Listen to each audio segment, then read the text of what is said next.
Olá, seja bem-vindo ao Bíblia Todo Dia. E hoje vamos começar um livro novo, o livro de Salmos. Um livro muito especial, encheu meu coração de expectativa em poder dividir ele com você, poder comentar um pouquinho com você. Então vamos lá. Salmos é uma coletânea de cânticos presentes na Bíblia. O título Salmos já significa cânticos. O rei Davi possui muitas autorias em Salmos, mas existem outros escritores também, como Moisés, Salomão, os filhos de Corá, os filhos de Asaf, Etã, mas muitos salmos também não são informados os nomes dos autores. O livro de Salmos, vocês vão perceber que ele é dividido tradicionalmente em 5 livros. Essa é uma divisão estrutural, formal, é o tipo de esboço do livro de Salmos que geralmente ele é adotado pelos eruditos. Tá bom? Então vocês vão ver que o primeiro livro de Salmos ele vai compreender ali do capítulo 1 até o 41. O segundo livro, do 42 ao 72. O terceiro livro, de 73 a 89. O quarto livro, do capítulo 90 até o 106. E o quinto e último livro, do 107 até o 150. Interessante, né? Sem dúvida, a parte mais importante de Salmos aponta para Cristo. Assim como no restante do Antigo Testamento, a obra e o reino do Messias são revelados ao longo de todo o Saltério.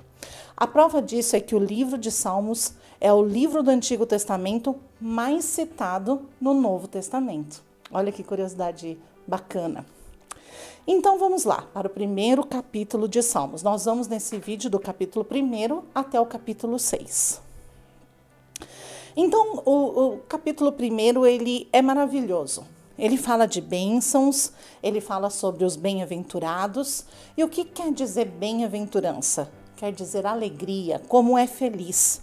Como é feliz aqueles que andam sem os conselhos dos ímpios. Como é feliz aqueles que são livres dos conselhos dos ímpios. Se seguirmos os conselhos errados, ficaremos em companhias erradas e, por fim, nos assentaremos com as pessoas erradas. Pense nisso. O conselho ele é sempre algo muito poderoso, então ele tem que sempre ser dado segundo a palavra e segundo a direção do Espírito. E ele continua falando sobre o prazer na palavra e a meditação na palavra. E essas duas coisas devem andar juntas. No hebraico, meditar significa dizer em voz baixa e suave. A palavra de Deus tem que estar na nossa boca. Se falarmos com o Senhor da palavra, a palavra falará conosco sobre o Senhor. Isso é permanecer na palavra. O versículo 3 ele é muito interessante, porque ele fala sobre as árvores. Essas podem secar e morrer, mas aqueles que permanecem em Cristo se mantêm vivos, verdes e dão muitos frutos. Mas veja, os frutos aqui se refere a várias bênçãos. Primeira delas, ganhar pessoas para Cristo. Segundo, ter um caráter piedoso. Terceiro, contribuir financeiramente para a obra do Senhor. Quarto, servir. Quinto, realizar boas obras. E sexto, louvar o Senhor. É triste um cristão que não dá atenção às suas raízes e começa a secar. Lembre-se que a árvore não come os frutos, elas são para o outro. Também não podemos esquecer que os frutos não quer dizer somente sobre resultados, pois os frutos têm dentro sementes para mais e mais frutos. O capítulo 2, ele é interessante porque o Salmo de capítulo 1, ele não é citado no Novo Testamento. Já o Salmo de capítulo 2, ele é usado várias vezes. Pelo menos 18 ocasiões ele é citado. Trata-se de um salmo que é messiânico e também ele é considerado um salmo real, porque ele trata da coroação de um rei de Israel e da rebelião de algumas nações. Lá no versículo 13, nós vamos ver que trata-se ali naquele versículo de um beijo de submissão e de reconciliação. O salmista, ele encerra com palavra de advertência e uma palavra de bênção. Qual é a palavra de advertência? É que esse rei amoroso, que é o nosso Deus, também pode irar-se e revelar o seu furor. Mas ele também encerra esse salmo com uma bem-aventurança prometida a todos os que creem no Filho de Deus. Que promessa é essa?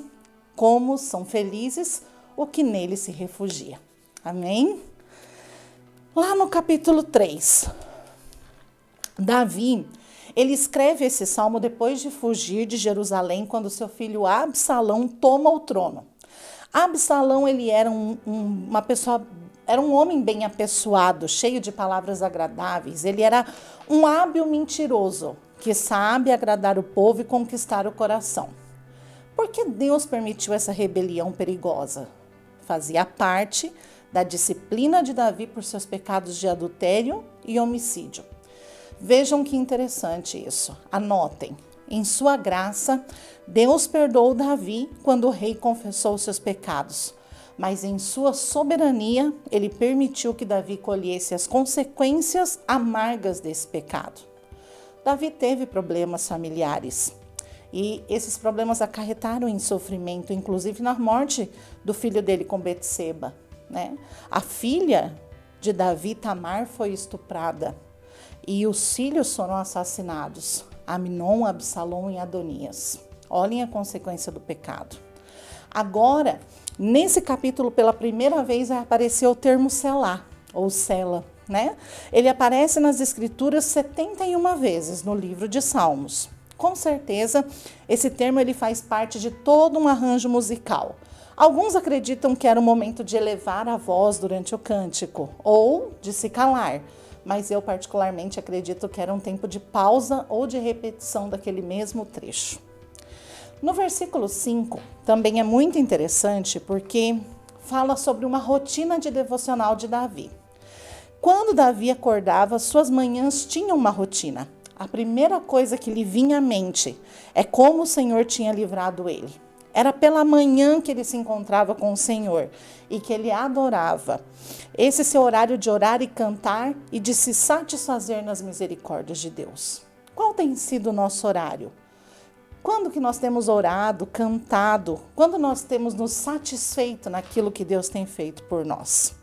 E isso deve ser algo que nós devemos fazer dia a dia. Amém? Capítulo 4. O capítulo 4 já começa com uma curiosidade. Se você ler aí no título da sua Bíblia, ele começa dizendo assim, ó: para o mestre da música com instrumento de corda. Quem era o mestre de canto, o mestre da música? Ele era um ministro de louvor. Só que esse ministro de louvor, ele era responsável por guardar os salmos sagrados no tabernáculo e no templo. Mas qual a função então do ministro de louvor hoje na igreja? Levar você à adoração, ensinar o caminho da adoração através dos cânticos. O ministro de louvor, ele não é um animador, mas ele é um condutor. E através da canção, Deus tratará o seu coração. Olhe que importante. Importante a gente pensar como que a gente chega na igreja.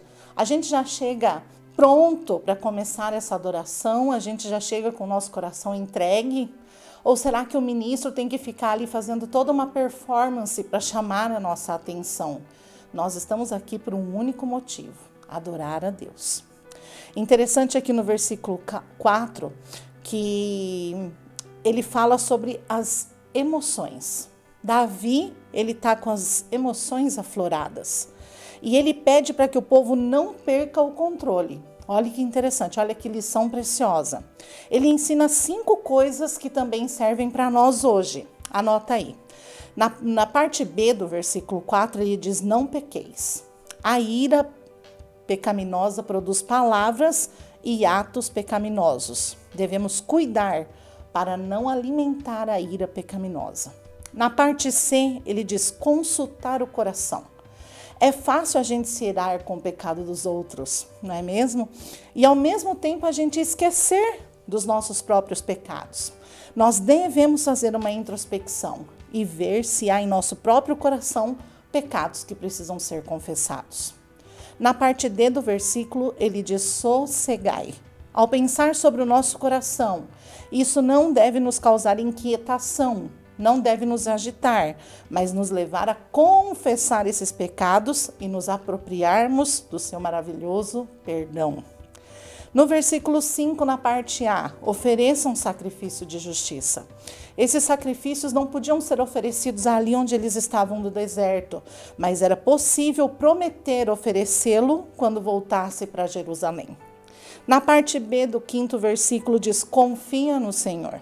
Absalão, ele era muito confiante na sua liderança, com seu exército, com as suas estratégias, mas ele não confiava no Senhor. Mas veja que paralelo interessante, porque Davi também era um rei muito estrategista, um estrategista militar, mas ele também era um pastor amoroso, que se importava com seu povo.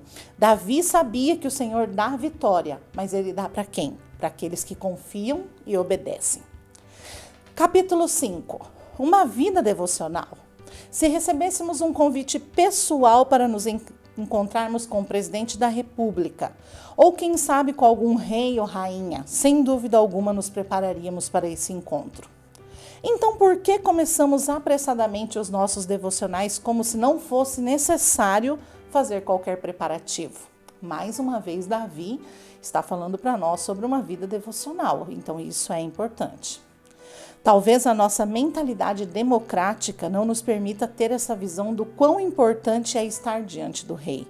Mas a cada encontro nosso em que o rei que nos salvou, aquele que nos restaurou, aquele que nos levantou do pecado e da morte, nós precisamos o reverenciar.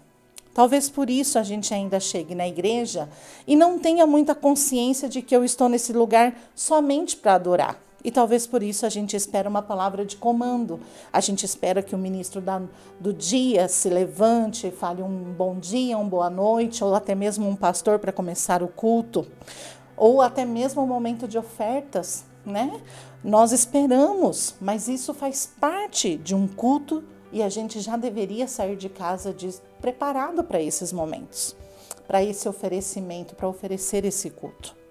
Nunca vi ninguém se atrasar para entrar na presença do rei, mas nós achamos normal, muitas vezes faz parte da cultura de alguns se atrasarem para o culto. Passe a observar, né? Passe a observar a sua atitude mesmo em relação ao compromisso do horário do culto. Pense sobre isso é importante. Davi começa o seu devocional buscando ajuda para si mesmo, mas acaba buscando bênçãos para o povo, inclusive para os seus inimigos. É assim que o momento de devocional deve terminar. E por último, o capítulo 6, ele fala sobre disciplina, né? A disciplina ela não é um castigo imposto por um juiz irado, mas sim a instrução dada por um pai amoroso para ajudar os seus filhos ao quê? A amadurecer. Por vezes, Deus nos disciplina a fim de tratar da nossa desobediência, mas em outras ocasiões, Ele faz a fim de nos preparar para o que nos espera no futuro. Você já pensou sobre isso? No versículo 3, ele diz: até quando, Senhor? E essa é uma pergunta que aparece pelo menos 16 vezes nos Salmos. E a resposta para essa pergunta, e talvez para muitas perguntas que estão no seu coração é: minha disciplina durará até que você tenha aprendido a lição que eu desejo ensinar e até que você esteja preparado para o trabalho que eu tenho para você realizar. Olha que lindo! Você já parou para pensar que existem situações que nos preparam para algo futuro?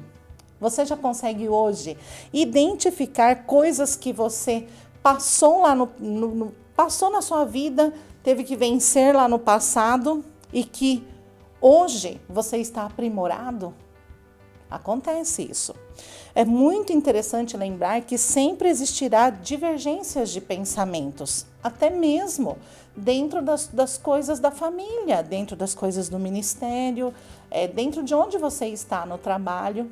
Mais importante a gente levar em consideração que existe uma hierarquia e toda hierarquia vem de Deus.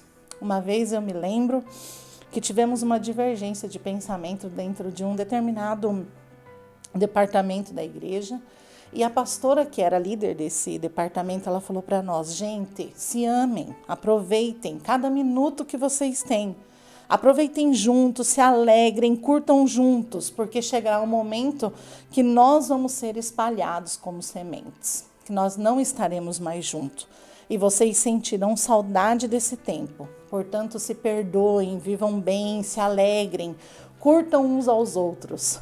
E é muito verdade, porque hoje eu tenho amigos que estão no Mato Grosso, eu tenho amigos que estão nos Estados Unidos, eu tenho amigos em São Paulo, eu tenho amigos espalhados por outras igrejas aqui de Curitiba e eu sinto saudade deles.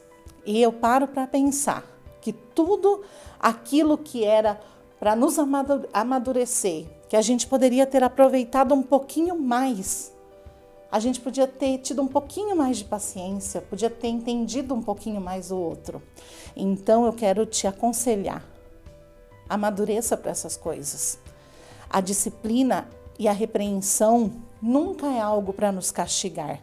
Se o teu pastor, o teu líder, o teu pai, o teu marido, o teu chefe, a tua esposa está falando algo para você, é para que você cresça, é porque ele já tem uma visão daquilo que você se tornará daqui a um tempo. Muito gostoso, né? Se você ficou com alguma dúvida, pode escrever aqui abaixo dos comentários, que assim que possível nós vamos te responder. Vamos entrar em contato com você. Deus abençoe!